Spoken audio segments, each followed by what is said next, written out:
Arahato Samma Sambuddhassa. Namo Tassa Bhagavato Arahato Samma Sambuddhassa. Namo Tassa Bhagavato Arahato Samma Sambuddhassa. Buddhang Dhammang Sanghang Anutarang Pacayang Namasami.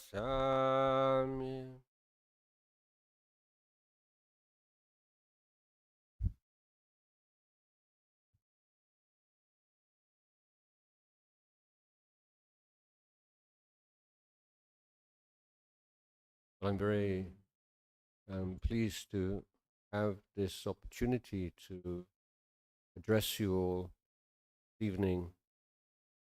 I am on a very tight schedule and only spending altogether 24 hours in Bangalore, but I feel my time has been well spent. I've received a very warm welcome from the Sangha here. And the Lord Buddha said that one of the factors that will ensure the long life of the sasana or the non-decline of the sasana is hospitality. And from the evidence here today, I think that we are in a strong position. And I've had the chance to some instruction and some encouragement to the Sangha and to give a reading in the afternoon. I visited the library research center. And so the final item on the schedule today is Dhamma talk. So some of you may know that I have had a sense of connection with India since childhood. And my dream was always to come to India. And so as soon as I possibly could, as soon as I'd finished high school, I worked in a warehouse on a building site, saved some money, and then set off overland from England to India, for finally arriving in Amritsar in early December of 1975. So my plan was to ride around India. I came down the west coast, and I was in Mumbai, or Bombay as it was in those days, and Pune, and Goa, and Kerala, and Madurai. And from Madurai, I went to Kodaikanal in the Nilgiri Hills. And I liked Kodaikanal very much. And while I was there, I met a young American man. And so I was living on a shoestring. My budget was 10 rupees a day for everything. Food, lodging, everything. Travel. Of course, 10 rupees in those days went further than today. But I was living extremely simply and frugally. And this young man was traveling with his mother, who was a TV journalist, celebrity, and so he was very wealthy. And we met and chatted together one day, and he said that he had hired a guide to go walking in the forest, in the mountains, and would I like to go with him as his friend? So I would have had no such opportunity without him. I didn't have a map. I wouldn't dare to go walking in the mountains without a map and a guide. So this was something that I really appreciated and I accepted. And we walked into the mountains in a very remote area, and he took us to spend the night at a village. I think now, looking back, these were indigenous people, and they certainly had never seen anyone with white skin before, so they were very excited. And they were very generous, and every house, every family in the village wanted to give us our evening meal. So it was a little bit like being a monk. We went every house and received ate one or two spoonfuls of rice, and then went on to the next. So we would not be disrespectful or ungrateful. But why I'm telling you this story is that the following day, we decided, the two of us, to go out and have a bath in the stream. There's like a waterfall stream about half a kilometer from the village. And we set off, the two of us, and then we heard some noise behind us. And there was a long line of children following. We were like the Pied Piper. And they were all so curious. What are these two strange young men going to do? So we got to the stream, and we started to bathe, and we got the soap out of our soap containers. And then the children were so excited. They'd never seen soap before in their life. They didn't know what it was. And one sweet little girl, dark-skinned little girl, she very shyly asked if she could try and soap on her skin. So I gave her the soap and told her how to rub on her skin, and she did that. And then she screamed, and everyone, what? Her skin had changed color. She thought it was like magic, or these strange magicians come from another country, made her skin change color. So I said, no, this is, I couldn't explain really, but then later the guide could explain to them, no, what you thought is your skin color, it's actually dirt and it can be removed. And this always stayed with me, and reflecting on it from Dhamma point of view, that it seems kind of cute and charming. Maybe that these small children living in the middle of the jungle on a mountain, Nilgiri Hills, didn't know what soap was and assumed that the color of their skin was nature.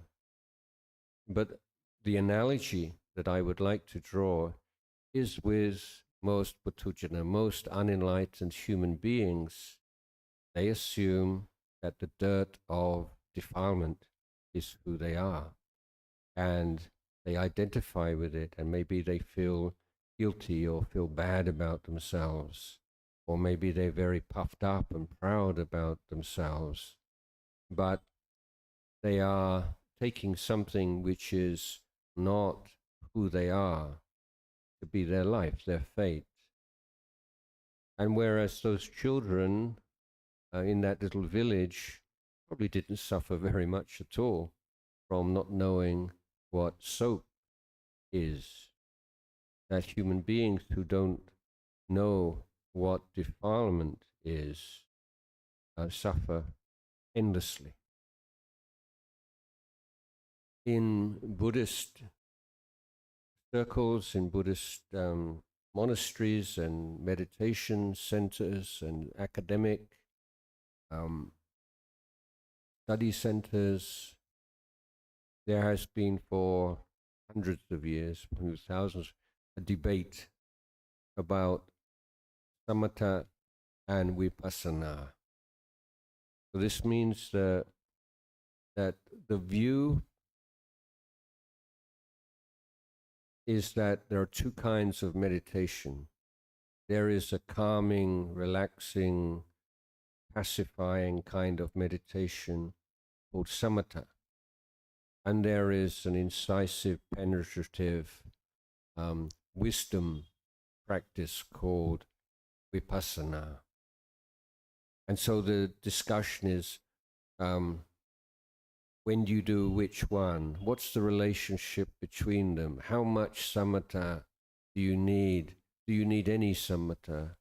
Can you just do vipassana straight away, like shortcut? And so many debates have taken place on this topic and continue this day. But I think my teacher certainly didn't agree with this way of talking about meditation, and one of his most favorite analogies is of an axe.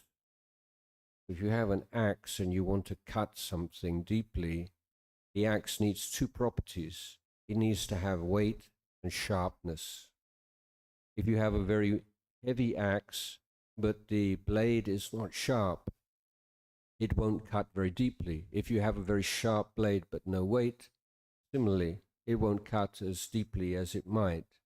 But if you have an axe which has a balance of weight and sharpness, then you have a very good axe. And a mind which has both the qualities of samatha and the qualities of vipassana is like the axe, which has both weight and sharpness. But the fallacy in looking at these two things separately can be seen with the analogy of, or the story of those children, or maybe I'll give another analogy. Let's say you were born in a slum village, in a slum in the middle of a city. You were born and you grew up in that slum, and maybe you heard words like clean air and so on and so forth, and you had some kind of idea about what they were, but you didn't really understand. And then one day you have the opportunity to go out of the city and you climb a mountain, and you're on top of a mountain, and you just take the first full, clean lungful of air in your life. Oh, that feels so good. And then at that moment, you realize, oh, where I live, it's so dirty. Where I live, it's so unhealthy. And so you haven't done any analysis of where you live to lead you to that conclusion. You have left that place and gone to another clean, healthy place, and then you can compare. And so when you practice samadhi, you have the opportunity to access, to realize the niramissa sukha. This is the joy, the pleasure, the rapture of the mind, which is free from its attachment to sensuality and from all of the defilements and the hindrances that usually cloud and obstruct it. And that's when you, for the first time, you understand this phrase that you've heard since you were a child. Oh, yes, true happiness lies within. We all pay lip service to this, don't we? But when it comes to making a decision about how we spend our time, how we live our life, that acknowledgement that true happiness lies within doesn't come to bear on our decision making because we haven't made it real in our experience. Look at the people who in the world who are addicted to harmful substances, drugs, for example, or any other kind of addiction. It is observable, is it not, that addictive behavior is not restricted to uneducated people. You have very intelligent people, people with university degrees, people with successful careers in the world, wealthy people who become addicted to things that are harmful to them, and they know they are harmful to them. They're smart enough to know that. But why can they not abandon their addiction? My suggestion, my answer, is that we crave happiness. We cannot live without happiness. And people who are addicted to pleasure of the senses, whether it's legal or illegal, same basic kind of addiction, their underlying belief or view is that, yes, this is a harmful, unsatisfactory, ultimately unfulfilling kind of pleasure or happiness, but it's better than nothing. And what people fear more than anything else is nothing. Even if they are smart, they understand, they are intelligent and wise, this deep fear of nothing keeps them addicted. So when you practice meditation and you experience this inner, you call niramissa sukha, you know this is not just a fantasy, it's not just a fairy tale. There is this true, fulfilling happiness within. It's not something that you have to buy or you have to get, you have to search for. All you have to do is let go of everything which obstructs it. Once you have this experience, you can never go back completely to the foolishness of old, because you know there is an option, there is an alternative. And once you know that, it affects your values, your behavior, your views, everything. If your only experience of happiness is through the senses, then the craving for that happiness becomes so strong that it will often lead you or others to compromise on the precepts, to take shortcuts, to experience that happiness more and more, that pleasure more and more. And the pleasure of the senses is subject to the law of diminishing returns. What that means is that before you have this much input and you get this much pleasure, but as time goes on, you have to increase the same amount of effort or the expenditure or whatever to get that same amount of pleasure. You have to put more in to get the same result. And maybe you get less and less result. So this is one of the inherent faults of sensual pleasure. Now with this access to inner happiness, inner peace of mind, you don't have that same agitated, neurotic need for this and that pleasure. Because you know, even if you don't get that pleasure, maybe it doesn't mean you're no longer interested, but it doesn't have the same hold over you. It's not your master anymore. So you can still go to a movie, enjoy music, these kinds of things, lay householder pleasures, but they don't play the same role in your life anymore. They're not in charge of your life. So this is an example of an experience of samadhi, which according to textbooks and many things, that's just a samatha experience. But it can lead to all kinds of wise reflections and significant changes in your life, even transformational changes. So there is room in our practice for both sides. When we are practicing, it is important to check motivation. Now, what some of the criticisms of samatha are actually criticisms of the distortion or the false samatha.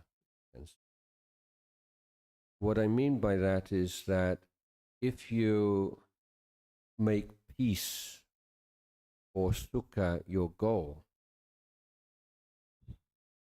and you don't know what peace is, you are practicing for an idea of peace. And for most people, the idea of peace is some kind of profound relaxation. So when meditators practice anapanasati or some other meditation technique, when the mind becomes more relaxed, the meditator says, oh, made it, peace. And they let go of what? They let go of mindfulness. And the result is their minds become dull and sleepy. And so many people will criticize, oh, samatha just makes you dull and sleepy. It doesn't really, you don't not really getting anywhere. It's a bit of a waste of time. You can feel kind of nice, but no, that's not what samatha is. The samatha which is accompanied by vipassana. So you can check this with the three basic virtues that you need to make use of in any meditation practice. Atapi sampajano satima is the Pali phrase. So atapi is usually translated as the effort which burns up the defilements. Some translators translate it as ardency, ardent.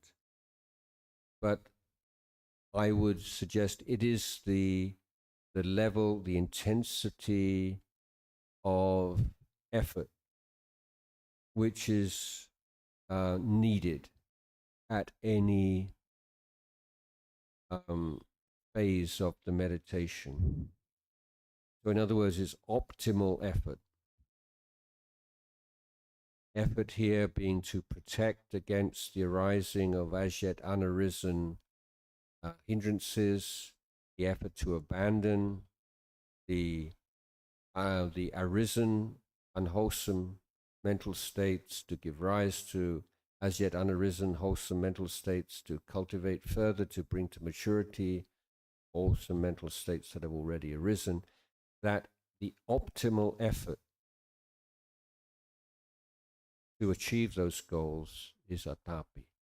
And it is accompanied by mindfulness and clear comprehension. So any meditation technique, whether you call it samatha, whether you call it vipassana, has to have those qualities: optimal effort, mindfulness, clear comprehension. So what is mindfulness? Mindfulness means bearing in mind, not forgetting. And that can include not forgetting the instructions of the teacher, not forgetting the skillful means that you've developed in the past. So sati is in the threefold training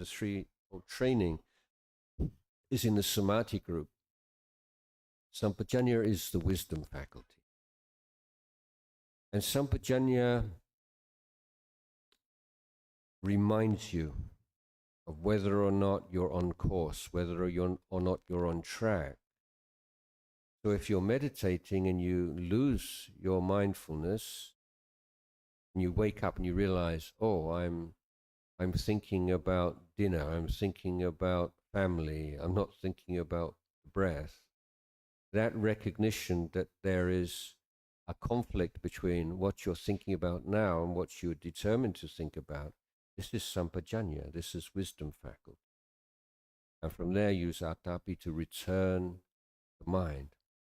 But why is it that when you're meditating on an object and your mind wanders and you realize and you bring it back, before long it returns? And often it's because there's this sense of unfinished business. There was something you were enjoying. And this sense of enjoyment has to be recognized. If you're thinking about family, thinking about some entertainment or some plan or so it's not just the content of what you're thinking about, which is the bait, which keeps you deluded. It's the pleasant feeling that arises together with that thought, together with that memory. And if you don't recognize that pleasant feeling and that indulgence in the pleasant feeling, then when you let go of the particular thought, your mind still wants that feeling. And if it lacks that commitment and contentment with your meditation object, it will look for that feeling again, in a memory, in a thought, in a fantasy. So let go of the thinking doesn't just mean recognizing that you are thinking about this and then bring your mind back to the breath. It's recognizing this is samsara. What is samsara? Well, we can talk in the cosmology of Buddhism and the being born and dying in all the different realms of existence. This is a legitimate way of talking about samsara. It's correct. But in our experience, samsara is being born into mental states and indulging in mental states. And if you bring your mind back to your object too quickly, forcing it without recognizing the attachment and the pleasure you've been taking in that, it will return. When you recognize your mind is wandering, you just mark it. Just give it a little mark. This is samsara. This is suffering. This is endless. You can find your own little word or mark or something just to remind you this is what keeps you on the wheel of samsara. And when we all of us return to meditation and Buddhist practice, most of us have let go of I hope, of all the recourse and evil volitions and mental states. They're not what holds you on, keeping you tied to the wheel of samsara. It's these small things, these small pleasures, these small interests. They're not bad, they're not evil, but they hold you tight. And to progress on path of Dhamma, you have to have that strength of mind and courage to say, yes, I will. This is pleasant. It's not bad. It might even be good and wholesome, but I will put it down. Recognizing this is samsara and returning to the object and creating a relationship between your mind and your meditation object, which gives rise to contentment and interest or chanda. So you are choosing your meditation object. You prefer your meditation object to anything else. It's not like this is my job, this is what the teacher tells me to do. I got to stick with this and hope it'll turn out all right in the future. No, you have to really create this sense of value and interest and cherishing your meditation. This is what will take you out of samsara. No thought, no memory, no fantasy will ever take you anywhere worth going. Putting them down, letting them go, returning to the breath.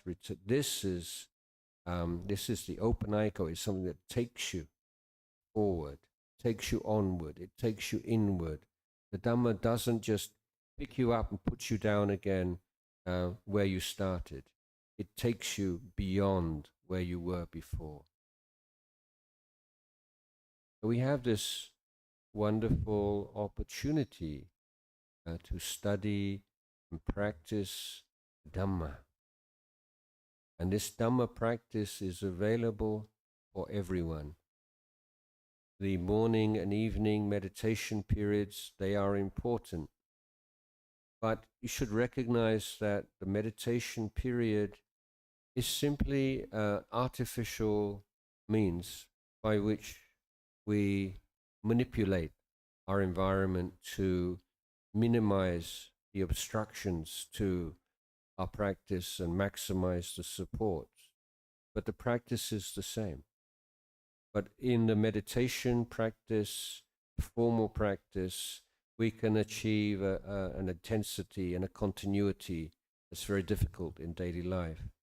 And if we, particularly if you meditate first thing in the morning and you observe the effect it has on your mental states through the day, you feel a little bit more patient, a little bit more calm, a bit kinder, a little bit more alert and aware.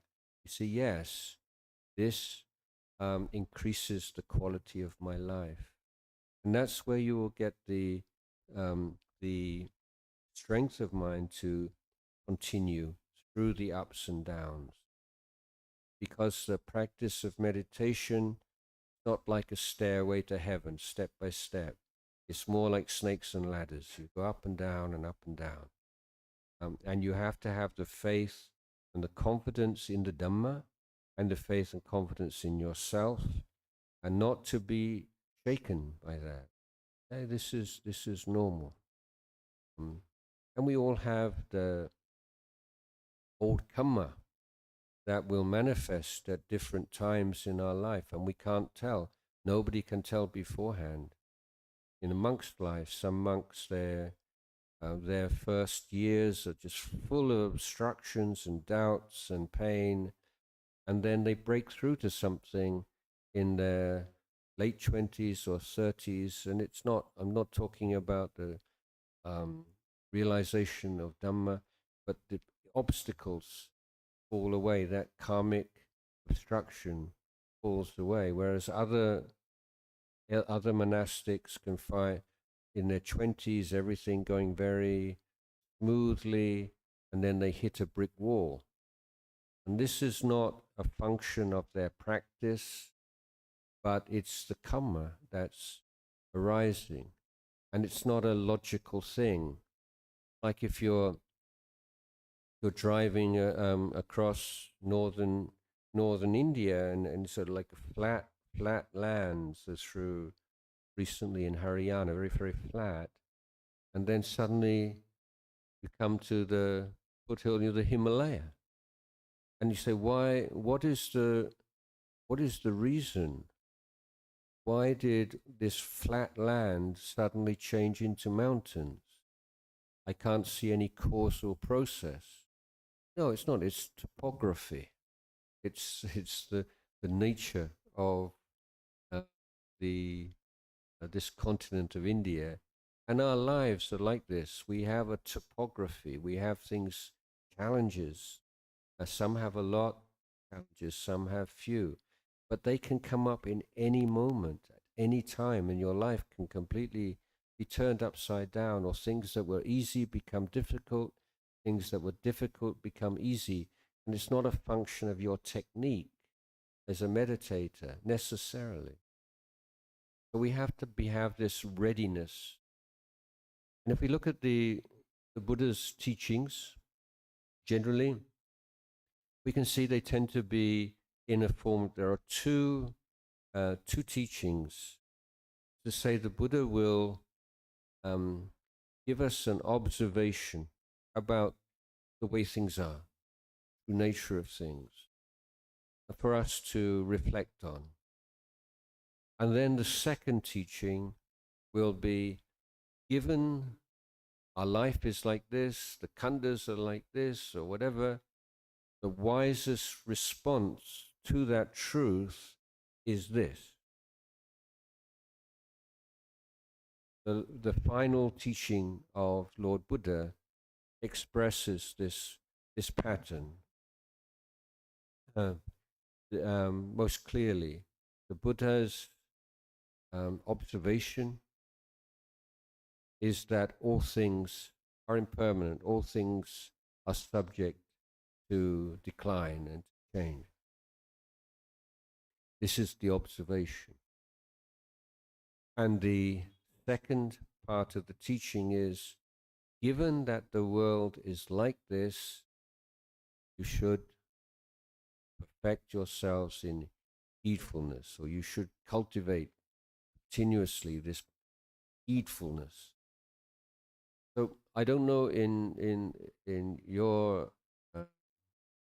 mother language, your mother tongue, how well this word appamada can be translated. In English, we have this word heedfulness and heedless, but these are like Victorian words. It's like the time of the British Raj that people use these words. In modern day English, I've never heard anybody talk about being heedful or heedless outside of people talking about Buddhist texts. But the question is, what does that mean to be heedful? What is this quality of appamada that the Buddha felt was so important that he gave it to us as his final gift before he entered parinibbana? And one of the commentarial explanations of this term is that it's non-separation from mindfulness. There's this consistent, continuous mindfulness, presence of mind, remembering everything you need to remember in any situation. If you're driving a car, there are all kinds of things that you need to be mindful of. You need to be mindful of the highway code. You need to be mindful of the state of the car and whether you've got enough oil, you've got enough petrol. So many things to be mindful of. That means to bear in mind, to not forget.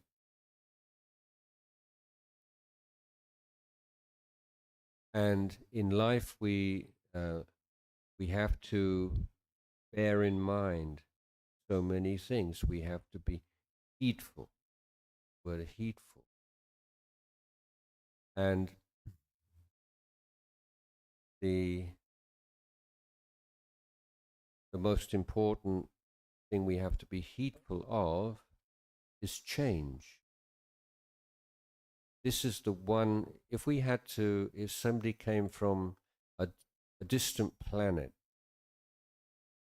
and they parked their flying saucer in front of the Dhamma hall here, and an alien walked in and he said, summarize human life in one word, and I won't zap you with my ray gun.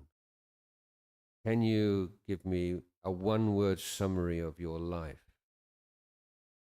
So we have 3 words, and we have a great advantage. We can anicca, dukkha, or anatta. All 3 would be correct.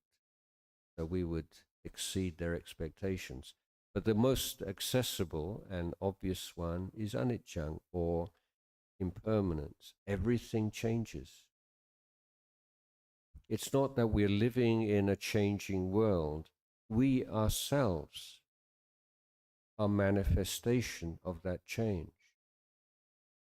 we cannot find any solid, independent entity, unchanging essence or soul, the person standing behind our experience.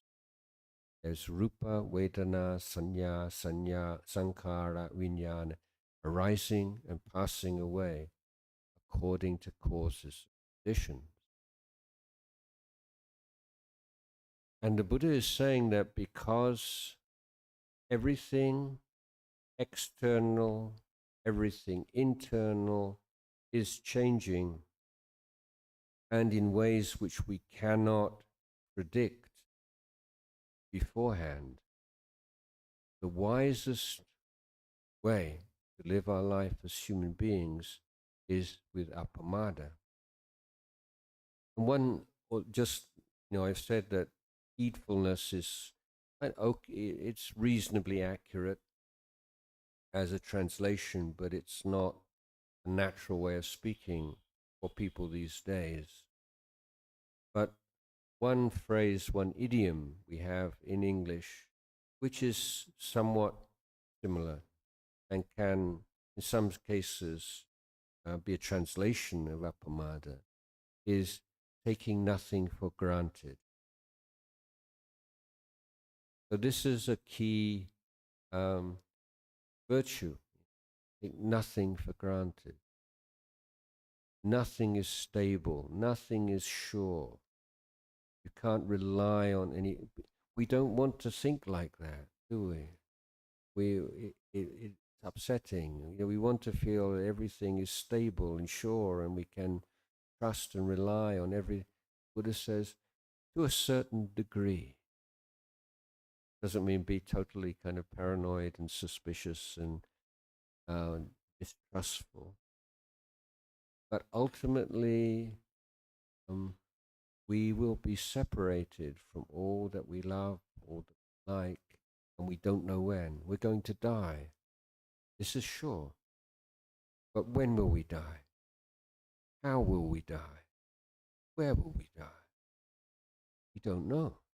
Can't know. Which will come first for you, tomorrow or your next life? You can't say. Will there be a tomorrow? Yes, probably, and I offer you my blessings. May you all have tomorrow, but including myself going on a plane flight tonight. May I have a tomorrow? But it's not sure thing. And recognizing that, and if you are wise, you can apply this sense of insecurity, unpredictable change, and help it to strengthen yourself on the path of Dhamma. So, for instance, so often in relationships, in families, have this petty argument, or maybe you sulk, maybe, or you don't talk, maybe for a few hours or days, even, and just how much time we waste in negative emotions towards other people that we love, care about. Why waste that time? Because you think you've got enough time to make it better, or you don't think about it. But the Buddha is saying, no, your life is so precious. Your every relationship is so precious. The time you have with your parents, precious. Grandparents, even more so. Spouses, children, anything, everything, anything can change at any time. So make good use of the time that you have. Take nothing for granted. This is the last teaching that the Lord Buddha gave us. So bringing more attention and awareness to the quality of your actions, the quality of your speech, the quality of your mind. The Buddha said this teaching is a Viryavada teaching. It's the teaching of Virya, the teaching of effort. And The Buddha Dhamma is distinguished by its insistence that our value as a human being is not determined by who we are in the world, how much, what caste we are, what class we are, what nationality we are, how much money we have in the bank, how famous we are. None of those things count. What counts is the quality of our actions, quality of our speech, the quality of our mind and how we use our mind. And so to become rich and famous and all these worldly dreams, some people achieve them, a lot of people don't. And often it's out of your control.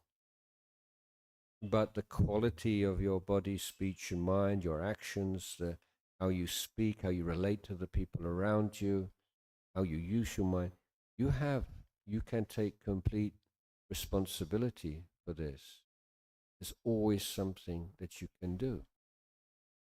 This is the lion's roar of the Buddhists. Whatever situation we're in, wherever we are, there's always a way we can practice the Dhamma. Just a matter of being flexible enough, intelligent enough to know what is the correct Dhamma practice at this particular time, on this particular. And when we begin the defilements, they're like tigers. But when you commit yourself to the refuge of Buddha, Dhamma, Sangha, you start training your actions, you begin to see in fact, the defilements are paper tigers, not real tigers. They're not really your enemies. But don't make defilements into your enemies and get stressed. These are things that are not who you are. The Buddha says that they enter the mind. They're guests. So it's like if you have a hall like this, and you open the doors and the windows, and then bad people come in, or snakes, poisonous snakes come in, and you can't say, this is such a bad Dhamma hall, full of bad people and bad this and bad. No, it's unfair to blame the hall. The problem is that you're not keeping an eye on the doors and filtering who comes in and who comes out. If you don't take care of your sense doors, your eyes, ears, no, you're letting all these things come into your heart and poisoning it and polluting it. You don't have to do that. Not necessary. Ajahn Chah, his analogy was of a single chair in the middle of a room. And he said, people are wandering in and out. And if you have nobody sitting on that chair, maybe they sit down and they spend a long time there, make a real nuisance of themselves. But if you sit on that chair, you're the owner of the house. People come in, there's nowhere to sit down, so they go out again. Not comfortable for them. Maintain that presence of mind, and you're observing and you're learning. And sometimes you may think, oh, I'm in total pitch blackness. Some people are my life black. Even if you experience something like that, what happens if you ever been in that kind of total blackness? Maybe you have in a cave or in some place. If you don't panic, what happens? You're very calm, and you just sit back and keep calm and clear-minded. After a while, your eyes accustom themselves to the darkness. It's not pitch black like you thought. Some areas are really black, some areas not so black, and you begin to see some variation. And then if you're quiet and you're not panicking and you're not agitation, maybe you just feel this slight breeze just touching your cheek. Oh, there's air coming in. Or maybe you just see just a little pinpoint of light. Oh, there's light coming in. So when you come, even that sense of total blackness, it starts to change. You see, there's variations in the blackness. Maybe there's a breeze, maybe there's some light, and the path forward, how to find your way out of this situation starts to appear. Keep coming back to the body, the mind, the five khandhas, and in daily life, seeing everything as a challenge. This is a very skillful way to look on your life, and sometimes you can make a game out of it.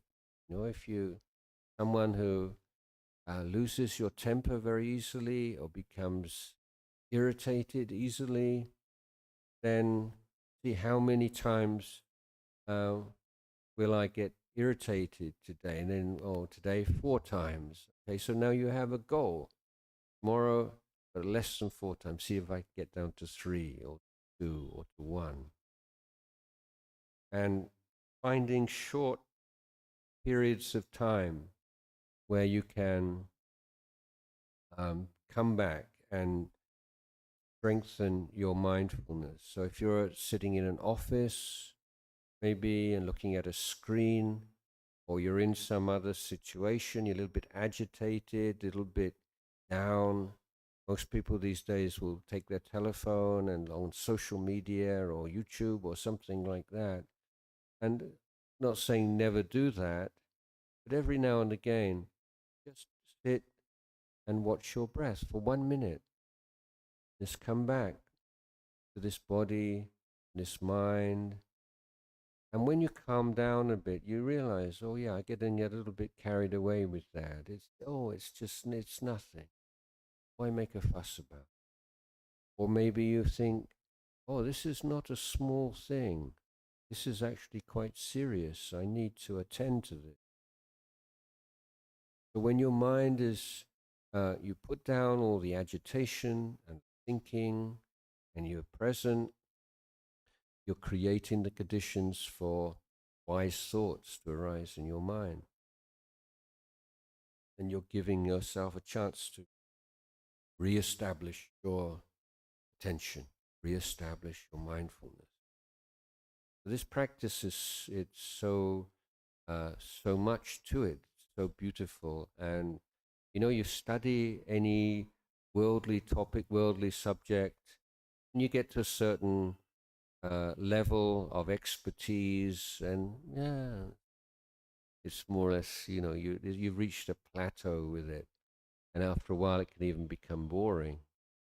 But with Dhamma, it's not like that. The more you study, the more you practice, the more you learn, and it's taking you onwards and onwards. And the challenges and the defilements when you start out are on one level, you get to another level, and the defilements, it's not they disappeared, but they've also evolved and they've become more subtle, and you've got a whole new set of challenges. And it's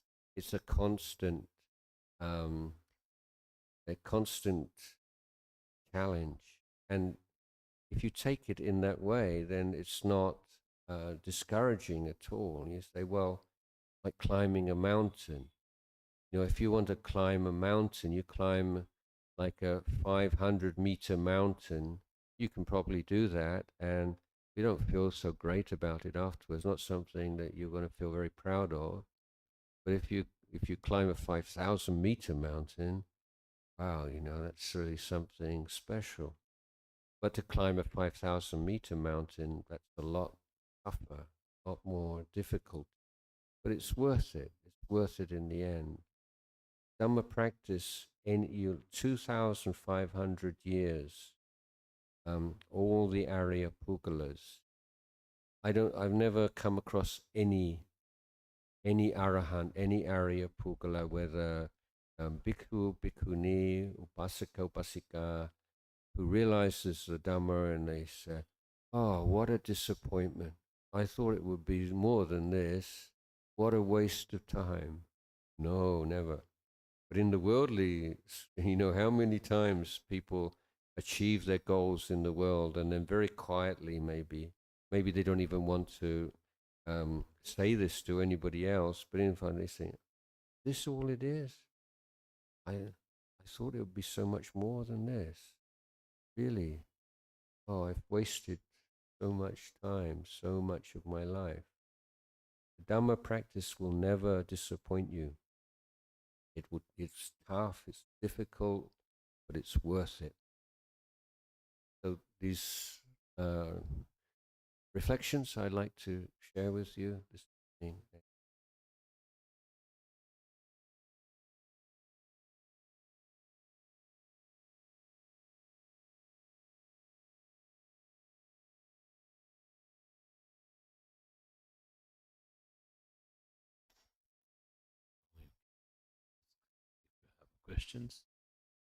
questions you can ask.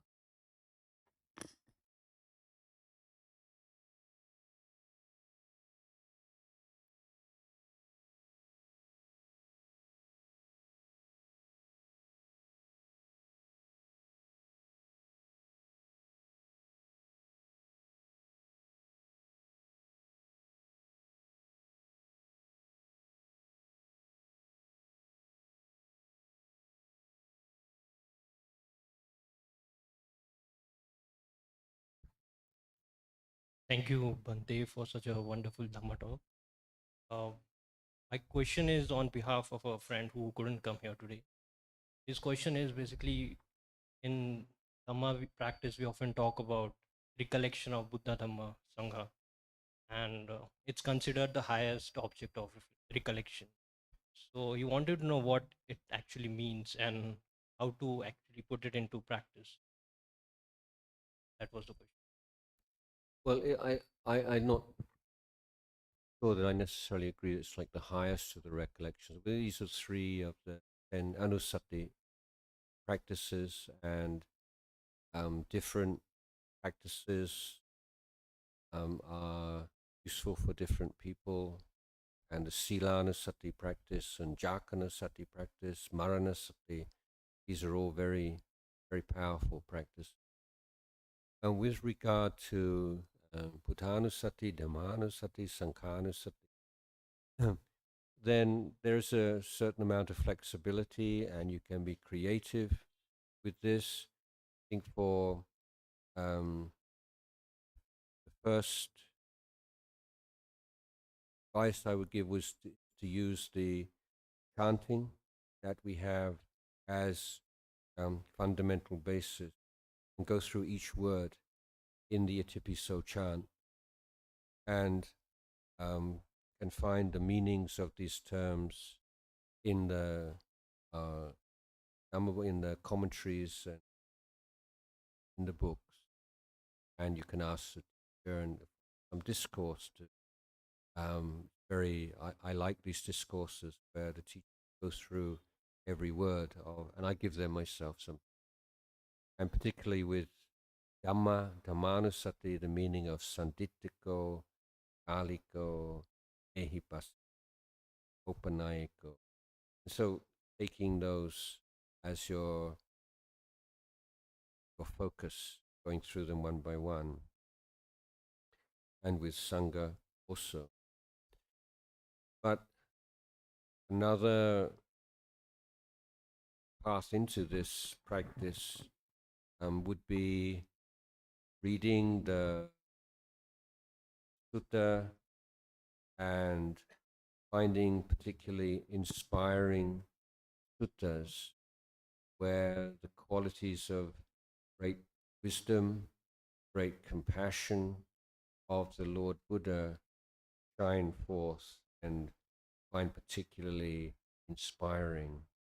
And so having like a database, if you like, having a number of examples where stories of the Buddha, where it could be the famous stories of teaching Angulimala, or all these wonderful stories from the life of the Buddha or the stories we see on the murals, and choose those ones that are really inspiring. But with these anusati meditations, the idea is that you're using the thinking mind. So with anapanasati, for example, you are not using thinking mind at all. So if you're a thinker, then the anapanasati kind of meditation is like you have an addiction and you say, I like you're smoking 20 cigarettes a day, and you say, no more cigarettes. Cut them off immediately. So some people can do this and it's very powerful. But another way of giving up addiction is to gradually reduce the addiction, say from 20 to 19 to 18 to 17 to 16. And these thinking, discursive meditations, rather than just cutting off the thinking mind altogether, it says, okay, you want to think, you can think, but you have to think within the boundaries that I set for you, according to on these particular topics. And that is can be a very good way of calming the thinking mind. If the anapanasati or those, it's just too much against the grain, if you've had a very busy day and you've got just so much going on in your head, then the anapanasati can be very frustrating. Having a discursive meditation where you're using the thinking mind but channeling it into the wholesome topic, very skillful means. With Dhamma also, the Dhamma teachings which are particularly uplifting for you, whether it's a Paticca Samuppada or the Four Noble Truths or whatever it might be, and taking up that particular teaching. And with Sangha, apart from the qualities of Sangha, which are included in the chant, then, and I think this is one that many people find very, very helpful, is bringing to your mind a memory and image of great teachers that you've met and seen, and maybe teachers from the past, from Sariputta Moggallana onwards, or teachers that you've been fortunate enough to meet in your life, and you have memory of how wise they were, how kind they were, how much metta, and just bringing them to the mind calms the mind. With these discursive meditation, there are one or two or three things can happen. One is you're thinking and reflecting and bringing your mind to these topics, and after a while your mind says, enough, I don't want to think anymore. And then you can go to your breath or the non-discursive object. That's one possibility. But if you continue with the anusati meditations, then the outcome will be begin with pamoja, this sense of intense well-being, and give rise to piti, and to rapture, and to sukha.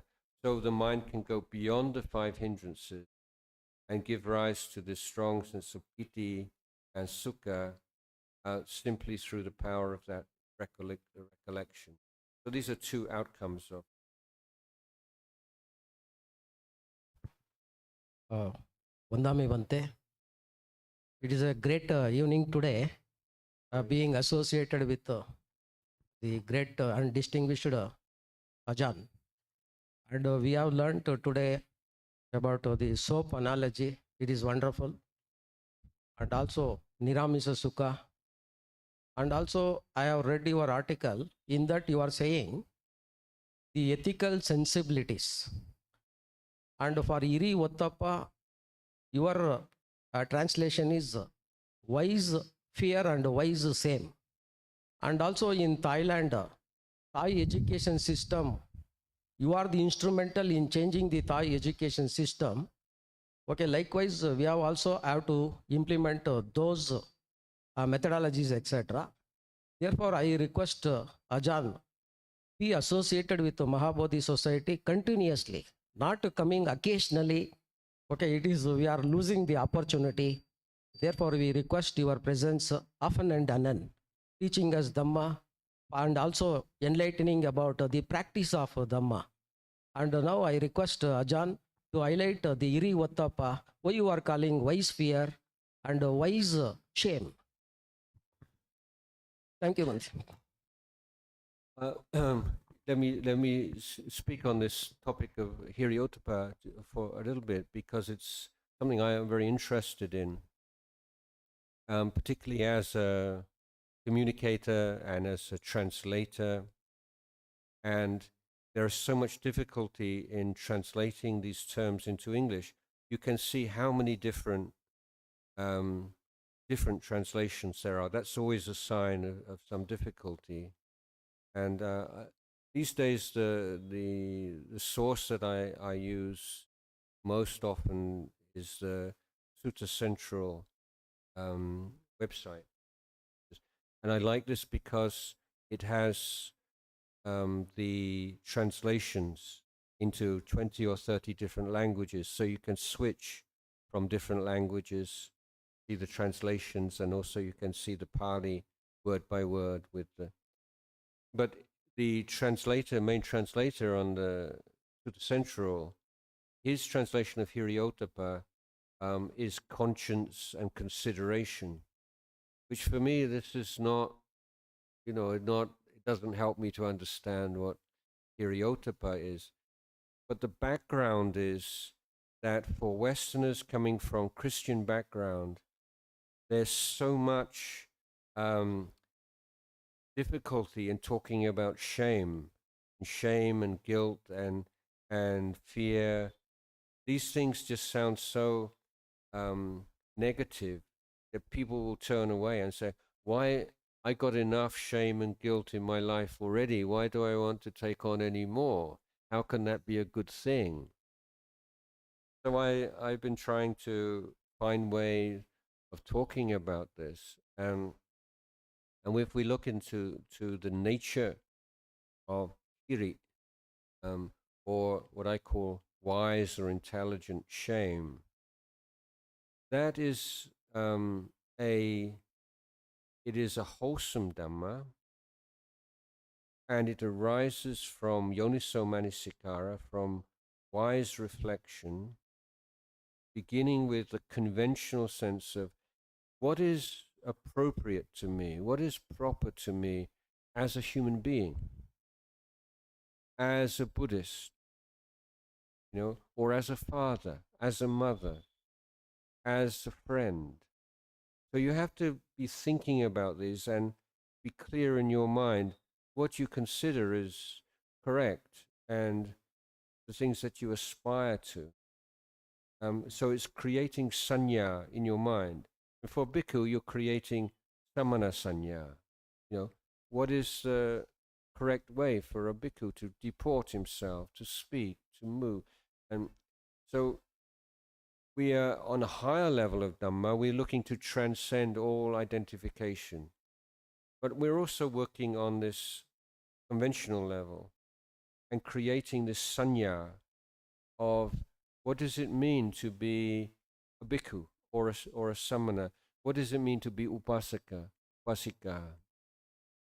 And when that's in your mind, when you are going to act or speak or think in a way which is in conflict with that recognition, that consciousness of conflict. So that's the cognitive side. The thinking side is, this is in conflict with my ideal of how a good upasika or upasaka or monk, nun should act. And arising together with that recognition, that consciousness, there is a feeling. And that feeling is hiri. So it's a feeling that arises in seeing the conflict between correct behavior and one's present behavior or one's present intention. So this is not at all the same as Christian idea, and with otapa, then wise fear. Comes from yoniso manasikara, reflecting on the law of Kamma. And when we lack otapa, then we are reckless. This is meaning of anotapa. Reckless is, it's like you know when you want to do something and one part of you know it's not right, and there's a little voice in your head saying, "This is, you're going to regret this. This is not a good thing to do. You don't want to do this." And there's one part of you says, "Shut up! I don't want to hear that now. I just want to do it." So that's the lack of otapa. But with otapa, it's that voice that's saying, what you're doing is not going to make you happy. It's going to cause you suffering. It's going to cause other people suffering. You may have some short-term pleasure, but long-term, it's going to be really a lot of pain. And so this is an intelligent fear. It's the fear of suffering coming from unwholesome actions of body, speech, mind. So the cognitive, thinking side is dependent on reflecting on law of Kamma again and again. And the feeling is something that arises together with the thinking.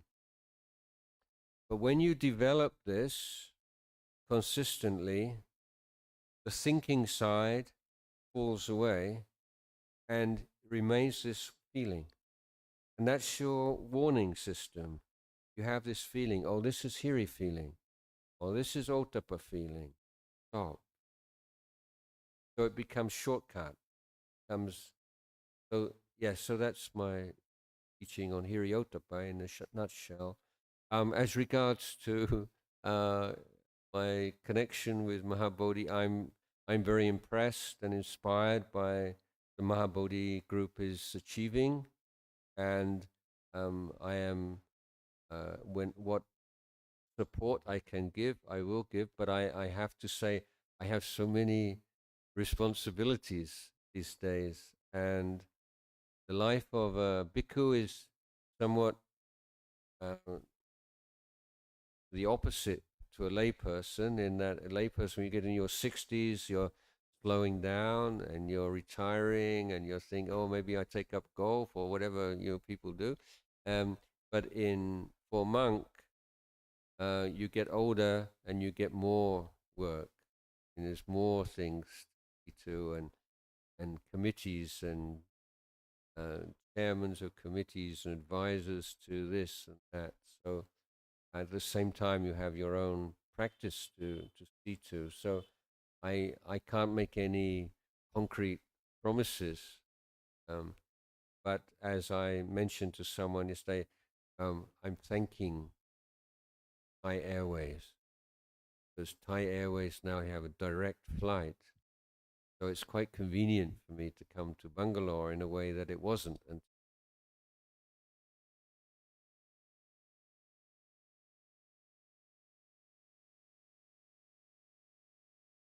Sure, Bandeji, thank you very much. It was very enlightening. My question is related to the inner voice, or the voice of intuition within. What role do you think listening to the inner voice can have in one's daily meditation practice, and also in guiding one through one's day?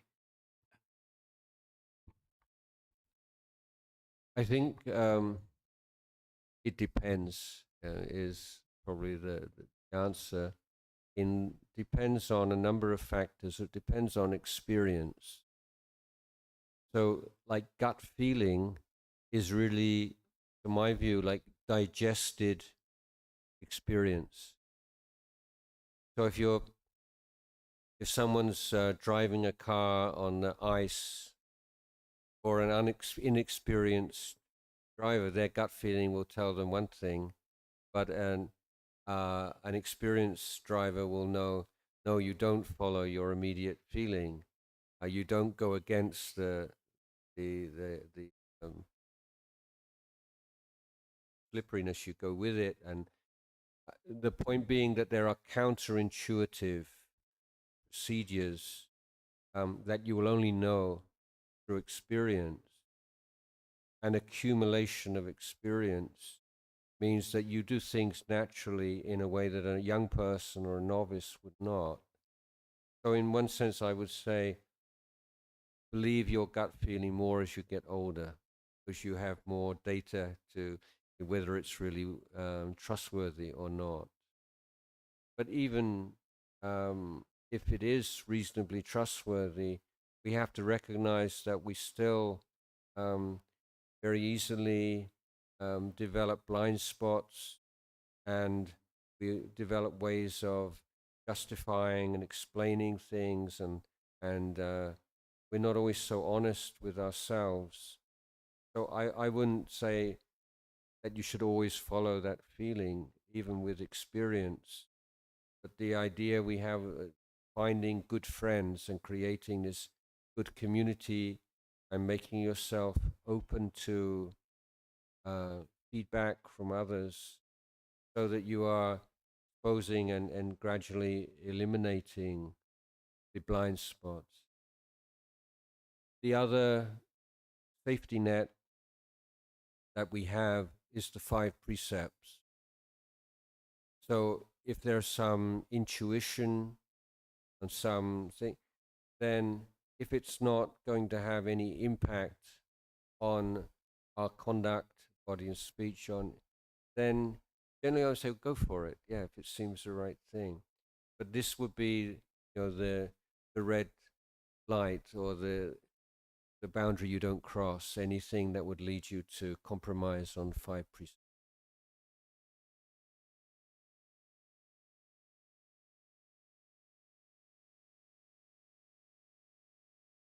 So just 1 minute, let me have the microphone.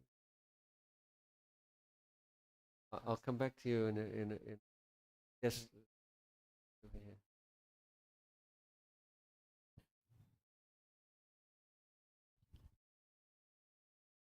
Andami Bhantiji, my question is how to develop Khanti Parami.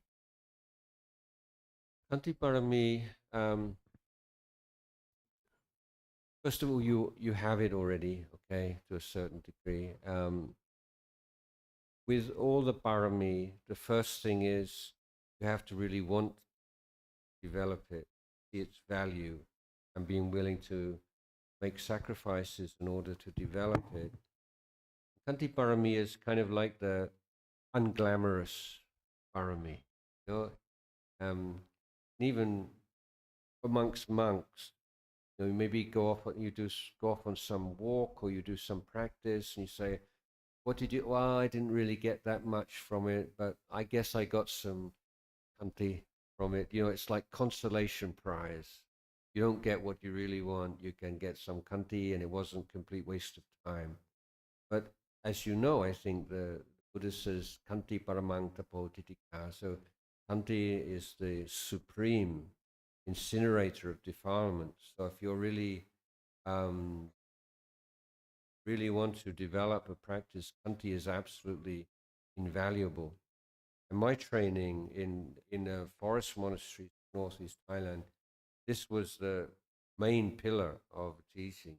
We sit for hours on the concrete floor and sit on the side, and so many things just to toughen you up. And because what our teacher wanted to see was, when you become uncomfortable, then how the defilements arise, all the good reasons to stop or to get away from this, or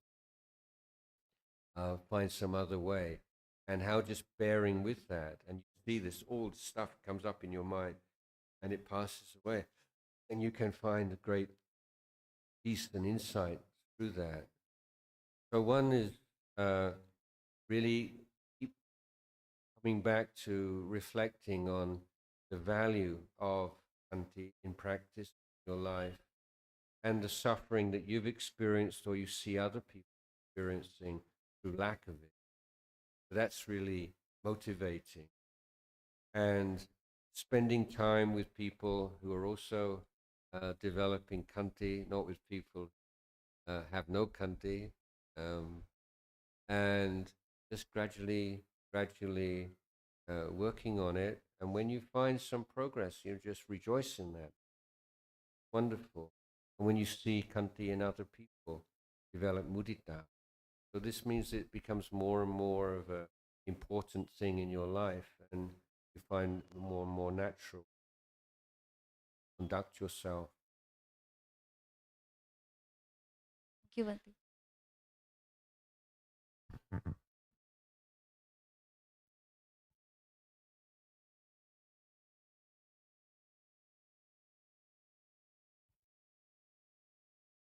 Thank you for your talk, Bhanteji.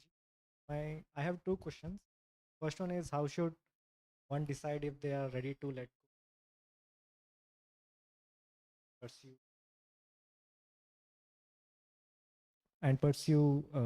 learning Dhamma full time?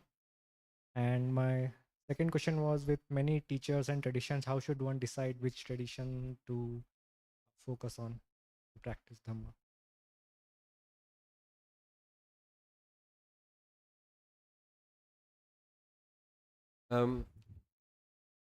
Monastic life is not for everyone, and certainly if someone has a lot of problems in lay life, and they look in monastic life as escape from that, then it doesn't usually work, because you take all the problem making habits of your mind into the monastery, and then you make new. So if you're having a lot of difficulties in lay life, you'll probably have a lot of difficulties in monastic.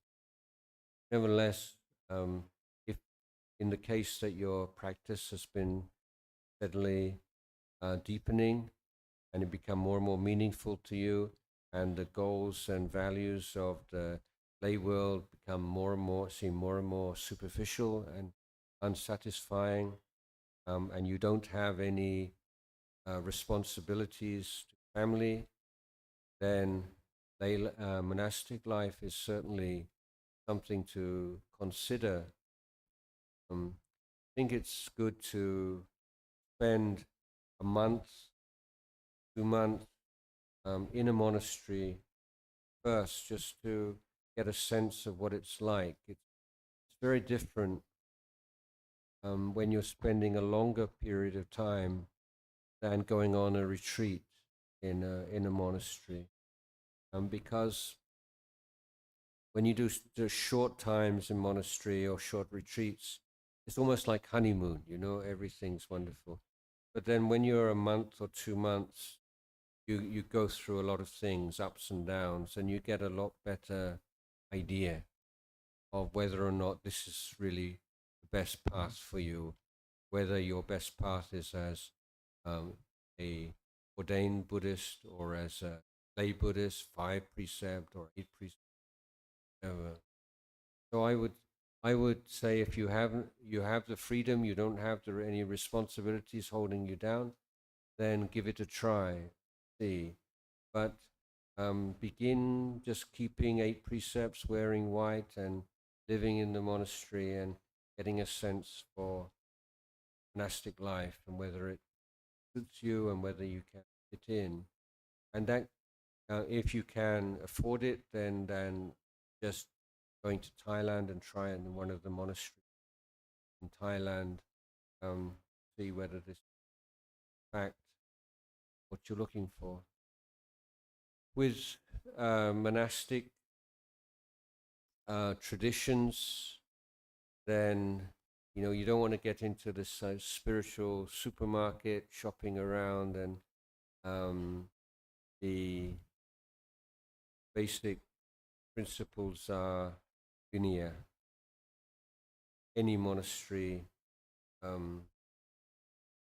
that will provide a solid training, long-term training, is one which is based on practice Vinaya. This monastery here, as you probably know, I'm sure, has good connections with what Bunyawat and what Mapjan, two forest monasteries in the Ajahn Chah tradition in Thailand, and they would be places I would recommend. There's also Wat Banana Chat, where Ajahn Kevali is the senior monk. He's recently. So going there as just on a trial period and see before you cut all your ties and leave the world behind, just try it out first. Before I left England, I spent the Wasa of 1978 with Ajahn Sumedho, Ajahn Chah's senior disciple, in just outside Oxford. And then after that Wasa, I went to Thailand. And before I left, I asked him for advice. Although I more or less decided to go to Wat Pah Pong, I still had some doubts in my mind. And Ajahn Chah, Ajahn Sumedho said, don't look for the perfect monastery. It doesn't exist. And so the people who have the toughest time in monasteries when they arrive are the ones with the highest ideals, and just coming to terms with the reality of living in a community, and it's not like necessarily what it looks like from the outside. When I thought when I went to Wat Pah Pong, this is in 1970s, I'm thinking like Marine boot camp, special forces, kind of like super tough, hardcore, and I wanted that. And then when I arrived, there was that side, and there was that kind of energy in the Sangha, but there were also a lot of teenage novices, and nowhere near as well behaved as the novices here, I can tell you. A lot of them there because their parents just given up on them, like really badly behaved boys, teenage boys in those days. Parents don't know what to do with them. They go and give them to the monks like Ajahn Chah and said, please, can you do something with my son? So you get all these like naughty teenage boys. And I said, I never thought Ajahn Chah Monastery would have naughty teenage boys. I thought it was like super tough, everyone meditating for 10 or 12 hours a day. And there was a spectrum, and there were short-term monks who were not really sure whether they wanted to do this or not, and they're living day by day. Others really committed, but going through some difficult period in their life. And I realized, it's a lot more complex. It's just real life, just human beings trying to follow the path of the Buddha. And I really valued Ajahn Sumedho's, because I realized, I shouldn't get this expectation of everyone should be at this level. So be prepared. If you go to a monastery, even the best monastery, whether it's in Myanmar or Thailand or wherever, you'll find some monks there are so inspiring. And you say, yes, this is my role model. And you'll see other monks there and you'll think, why are they here? Why on earth is that monk living in this monastery? And it's just, can't believe it. And there'll be things that are so inspiring and other things. Why do they do that? It doesn't make sense. Especially if you like Western background, you think that's so inefficient. They shouldn't. So there's so many different things come up. It's not like now you're on the fast track, fast forward to Nibbana because you're in the monastery and you're in the right place. There'll be so many challenges. But I'm speaking as someone who's been in the monastery now for 47 years or more. I just feel blessed to be able to live this life. I haven't doubted even a single day. Never even once thought of doing anything else with my life. So I'm an example of someone who took to monastic life like a fish to water. But I'm probably the one in a minority of people. So you won't know which is the best. Find one which is good enough, and apply yourself. And then if you do that, you're humble and observant and really patient, then you'll maybe find something that. Thank you, teacher, for today's session. My name is Sumit. I've been practicing for an year now, and this monastery is special to me because I come here time to time. In my practice, I found this saying that lay talk is not good. And as someone who speaks a lot and jokes around a lot, I appreciated you also made a lot of jokes in your teaching today. As someone who jokes around a lot, likes to talk a lot, is this saying even correct? If it's correct, what are the thoughts of Buddhism about, talking a lot or joking around a lot, or is, speaking less better? I just wanted to know your thoughts. Thank you. It depends on your role, your job, and some people, they articulate people. You make your living through your speech, and the Buddha's teaching is of cultivating good speech. We call subhasita, and subhasita is of five factors. First is knowing time and place. So there's a time and a place for humor, and that. And there's a time and place to be quiet, and developing that ability. So it's not just like one tone. Oh, this guy, he just jokes all the time. It's just boring. But it's somebody who knows, when everybody's getting a little bit down, a little bit sleepy, knows how to give some energy and get people awake and create some good feeling in a group. That's a social skill that's really valuable one. But the words that we speak need to be true words, and they need to be useful words spoken with kindness, and words that are spoken politely.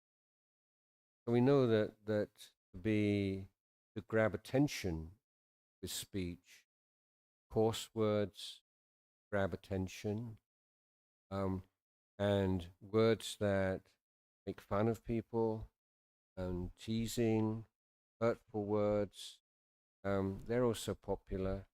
So not allowing popularity to be criteria. So it's not whether you speak a lot or you speak a little, because that will depend on your way of life. But bringing your mindfulness to bear, part of your, to elevate the quality, and the idea in Buddhism is to make your speech a treasure. So if maybe you've had this experience that somebody said, oh, last week or last month, when you said this, oh, it meant so much to me, or that really got through, that really helped me a lot. Wonderful feeling, isn't it? And that's the power of speech, and being able to articulate things that other people feel but can't really articulate. So the use of words and language is a skill that can bring joy to others and benefit to others. So that should be the aspiration. But also just checking again, what exactly is the content of it? If it's simply wanting to make people laugh or be popular, or that's the defilement side to sort of wean yourself away from, if that is a issue. And the same kind of style is possible, but having it more and more something that you can feel proud of and other people can all enjoy.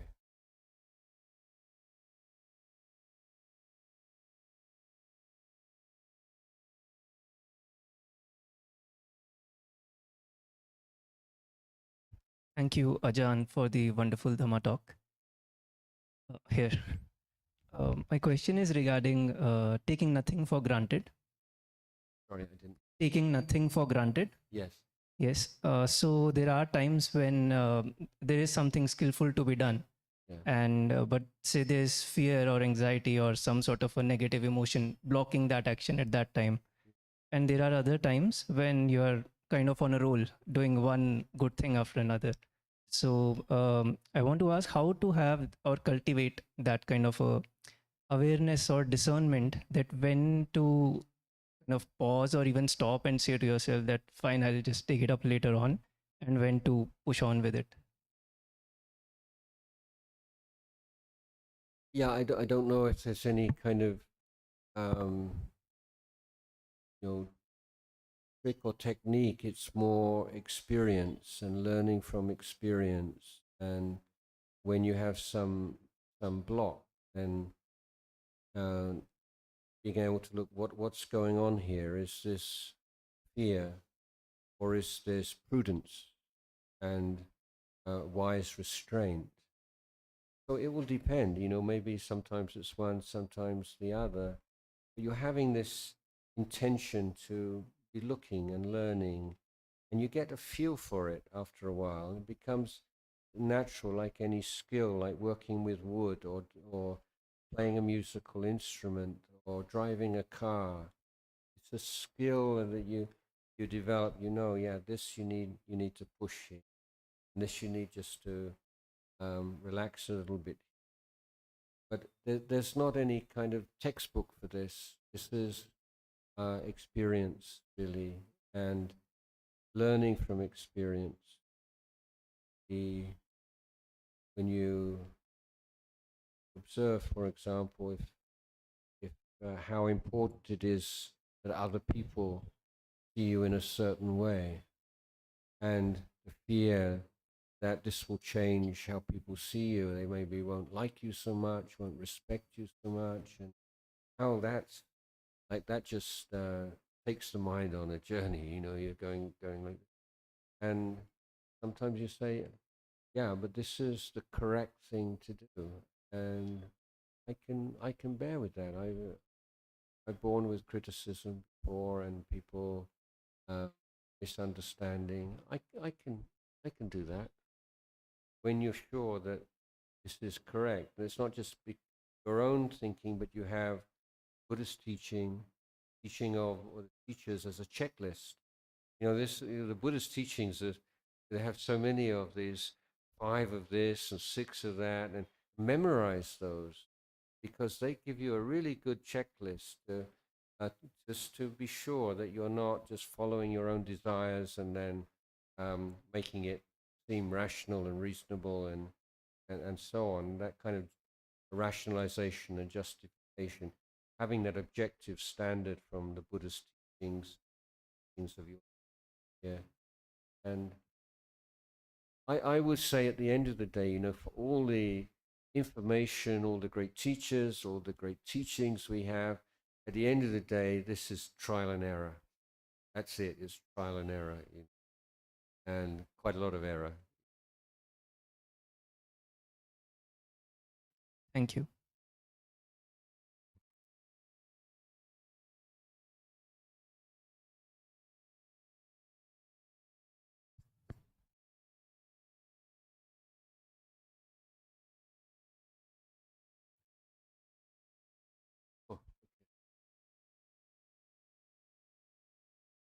Oh, we have an online question about practicing Yoniso Manasikara, Sati, and Appamada. So Sati and Appamada are more or less the same thing, like a stream, generally an attitude of mindfulness and recollection of what needs to be recollected, any situation, bearing in mind everything that you need to act correctly or to progress. Sati and Appamada. Yoniso Manasikara is the reflective use of the thinking mind, but not only in terms of thinking about something, but framing. So the idea of framing is quite popular these days in Western psychology, but this is already there in the teaching of Yoniso Manasikara. I will give you an example. Let's say in the case of some obstacle that arises in your life, in your practice. Now, some people have this very negative idea of themselves. Their idea is, I'm hopeless. I'll never achieve anything in my life. Nothing I do ever turns out well. And these kinds of thoughts. And that becomes their frame. This is the Yoniso Manasikara frame through which they interpret their experience. So they have some obstacle, and then immediately it's, here we go again. This always happens. I never achieve what I want to achieve. I never get what I want to get. I always mess things up. I always make a mistake. And so an obstacle, a difficulty feeds in to that whole negative way of looking yourself, life. Now, with a Yoniso Manasikara framework, something like I was mentioning just now is like everything's a challenge. Everything can be used. It's all raw material, grist for the mill. It's something that I can make use of to develop on the path of Dhamma. So an obstacle, all right, same obstacle, but for the person with this Yoniso Manasikara frameworks, challenge, this is interesting. Now, what's this telling me about my mind, and what can I do? Which teaching should I apply? Or this kind of effort. So two people experiencing same difficulty, but one has the Yoniso Manasikara, the unskillful, unwise frame through which it is interpreted, and someone else has the Yoniso, the wise framework. So Yoniso Manasikara is often translated as like wise consideration, skillful consideration. And that can lead you to believe it's like the thinking, the train of thought itself. But it's also the framework within which that train of thought takes place. So Yoniso Manasikara, it just comes about through taking an interest and reflecting on things. And there is some meditators, they become very possessive about my meditation and my samadhi and something like this. So this is the kind of a paradox that people who quite strong meditators, very experience a lot of peace in meditation, but they tend to be very irritable with their families members and people who cause them any, it's like you're impinging on my peace or on my samadhi. This is a defilement that's quite common. But if we're not looking at me and my samadhi and my peace but this is the challenge, and the Buddha says, if there is suffering in the mind, there must be defilement.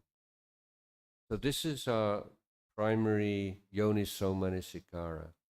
Primary thing is, where is the craving? Where is the defilement? Because we know that if we're suffering, there has to be some defilement there. What is it? Where is it? Identify it. How to deal with it. How to let it go. This is how we're practicing in daily life. Somebody says something nasty to us, and we feel bad for the rest of the day. Another time, somebody says the very same thing and we don't feel anything. Why, given the same input, is there a difference in the response? You see that those kinds of differences, and you see, well, in the first first case, I was really tired, stressed out. The mindfulness wasn't very strong, very sensitive, vulnerable.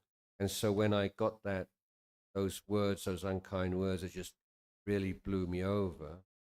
And the second case, I meditated in the morning, been mindful, quite calm and grounded, and that person said something and just bounced off. So there you're learning something about, people can say things and do things, but the extent to which it affects you and causes you suffering is not solely a function of their actions, but it's dependent on you and to what extent you can receive these things wisely and with mindfulness.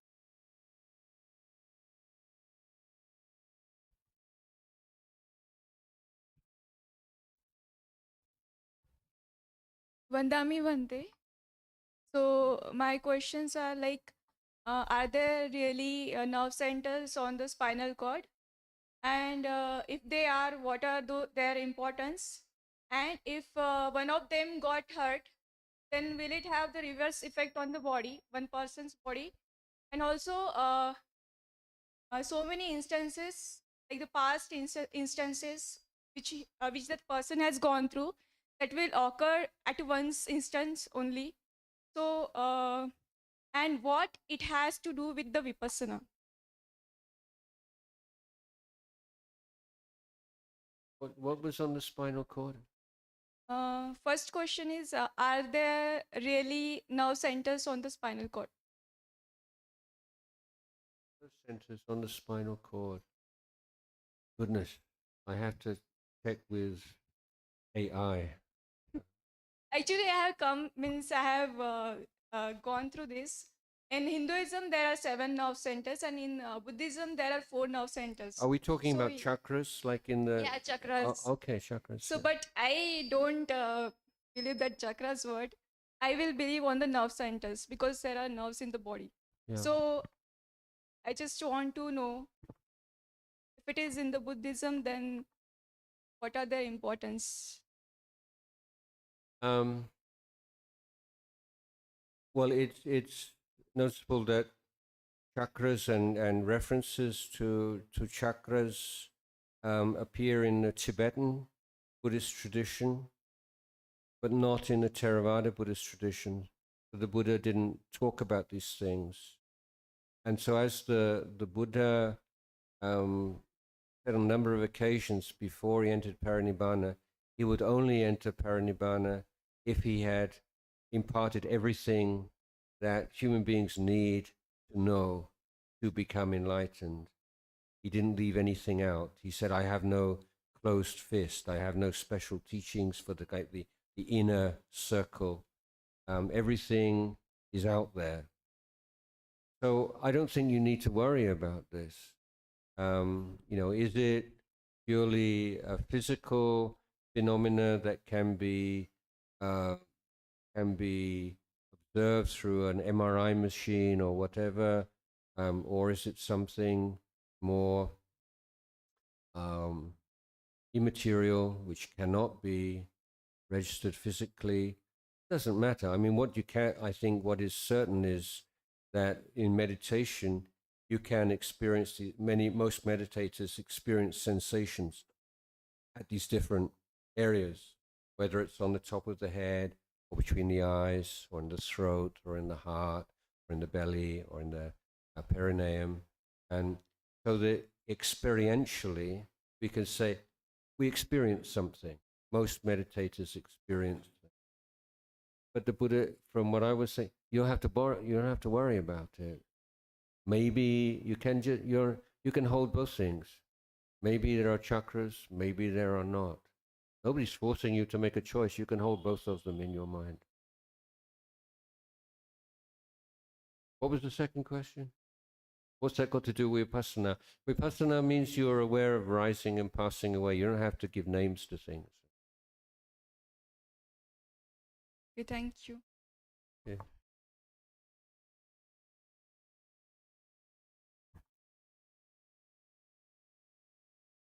Vandami Bhanteji. So when we talks about control over the mind or mindfulness, so as I studied in science, mind we can divide it into conscious and subconscious.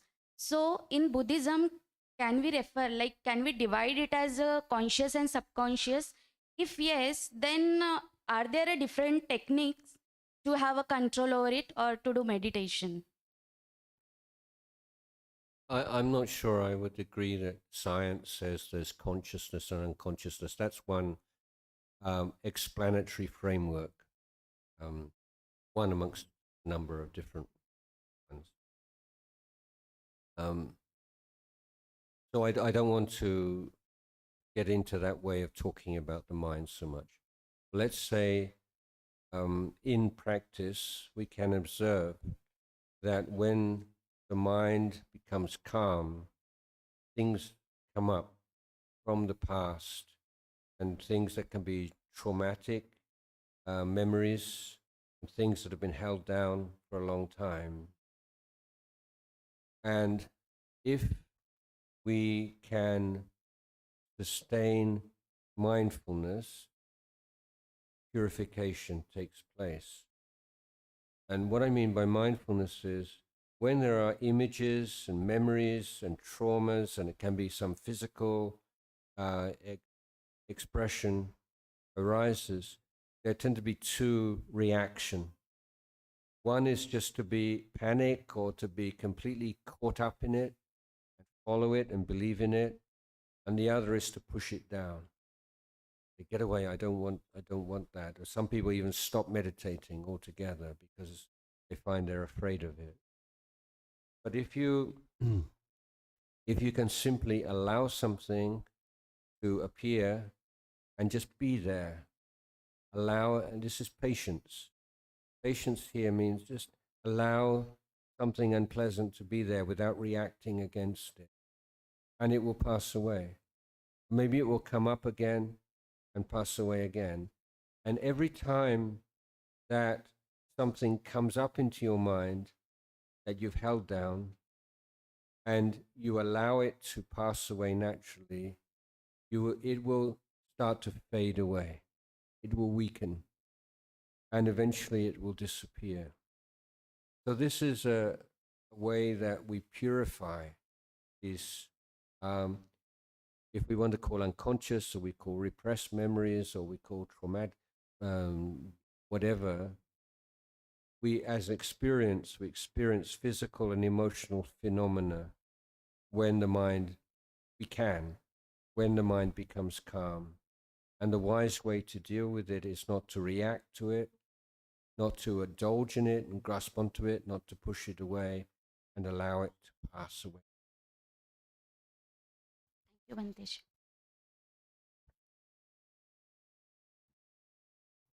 Vandami Bhanteji. In daily life, how to dealing with our emotions?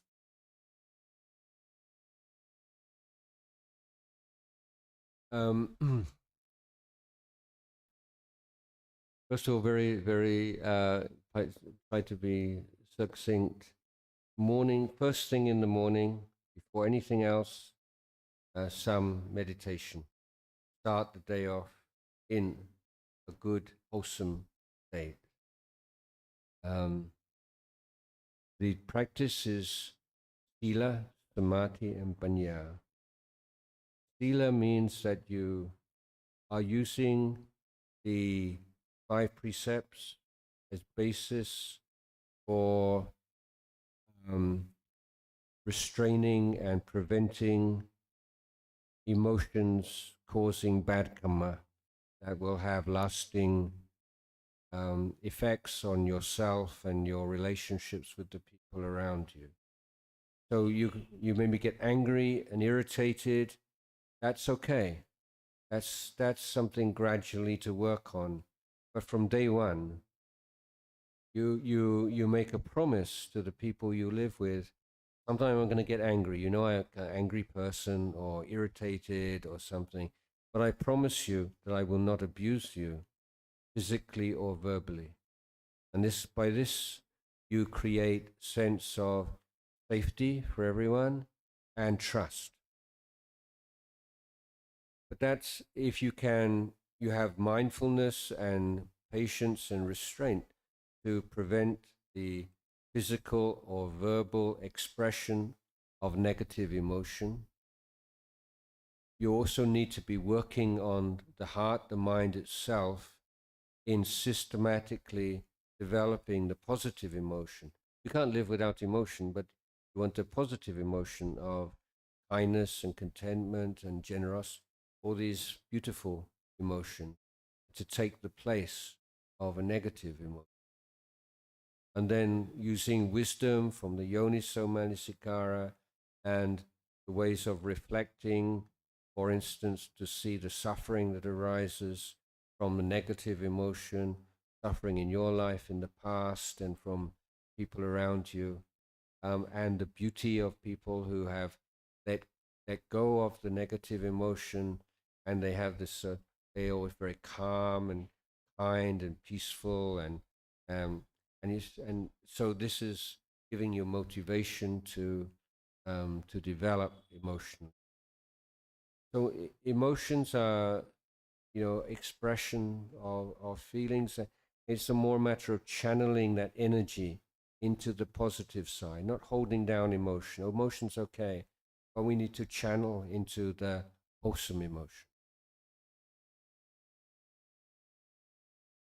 I think I'm going to have to end the session. I have to catch an aeroplane. Yes, maybe one more question.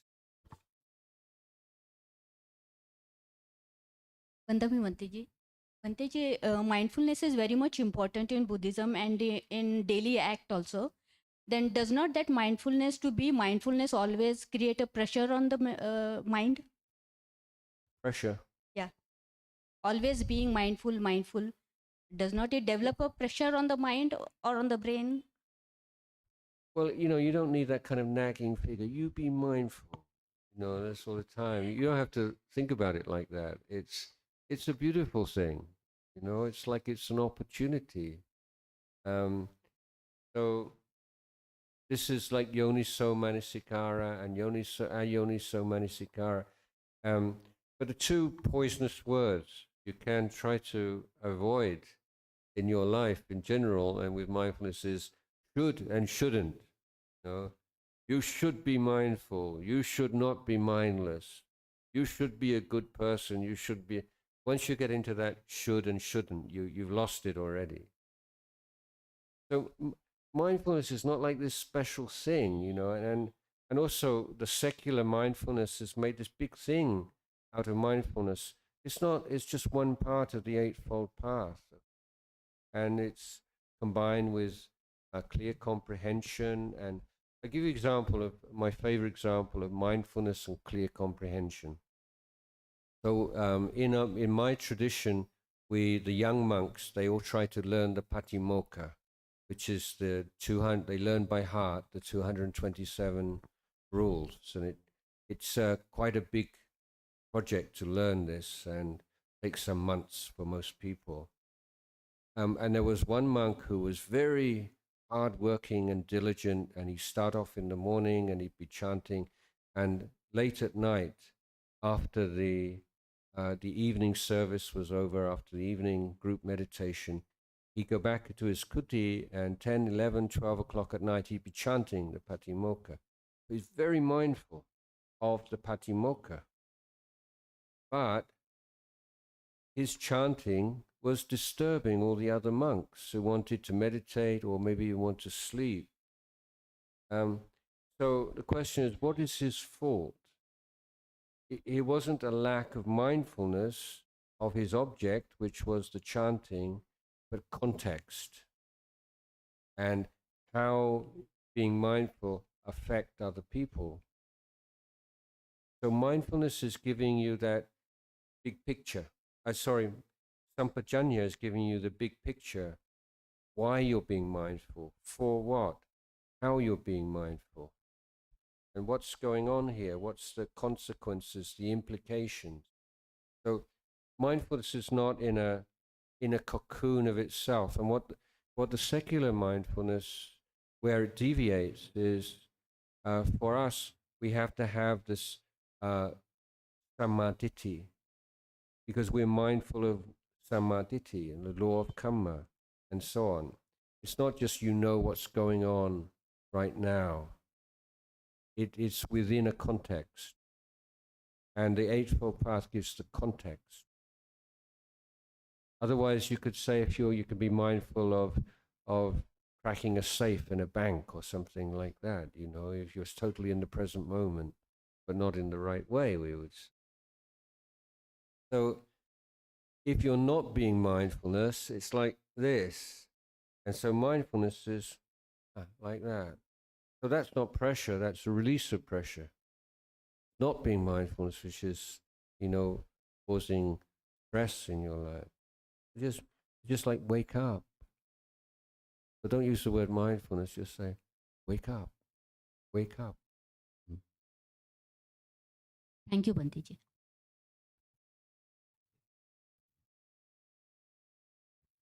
Namaste, Venerable. My first question is, how are you? Second question is, when is your next visit to Maha Bodhi? Wait, when? Next visit to Maha Bodhi. It will definitely be in the future.